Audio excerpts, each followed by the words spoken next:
سلامونه ملګریو، دا مهال راغلی په وی باندې کور شو دی.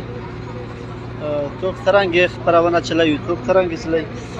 دا مونږ یو ملګری خاکیار پریدای صاحب خپل پاڼه هغه دی، هغه نه به پښتنه کوي چې حقیقت څه دی او کوم وخت لا او کوم حد لا ملګري ورسېدلي دي.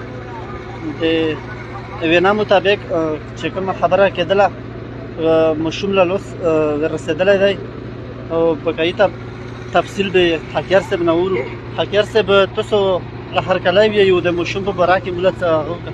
ډېره مننه ملیار صاحب چې تاسو دلته راغلو، مهرباني. بس انشاءالله چې کور رسېدلی دی، ملګري رسېدلي رابطه سره کېږي او انشاءالله چې زر نه زر په ګنټه کې ننه د یحیی مشوم د کووینر وچتوي او ملګریو لا بخای ډېر زیات ملګري راغلي دي، باخار هم ملګري راغلي دي، ویلوړ دي، نن ورته اجازات نشته دی او دلته ملګري میډیا والا ډېر ننوتي دي.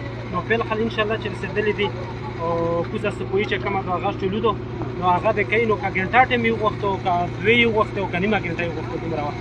مننه دغه تاسو وختي خبره کوله چې کوم کس لوس ورسېدلی یا مونږ معلوم چې اخ کړی و هغه لاندې په کووي کې راوتلو. نو هغه چې کوم ملوچ ته هغه یې ترې وخېژولو، کوز یې ملوچ اخ کړی و، چې کومه زنګۍ غوندې وه هغه یې ترې دلې کړله کوزه په کووي کې.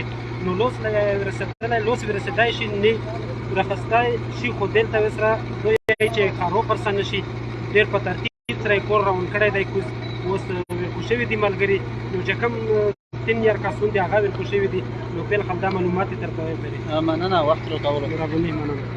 که څنګه تاسو واورېدل چې لوس ورته ورسېدلی دی، ماشوم ډېر پورته دی نه، تقریبا نیمه ګنټه کې دی کم و بیش راوځي.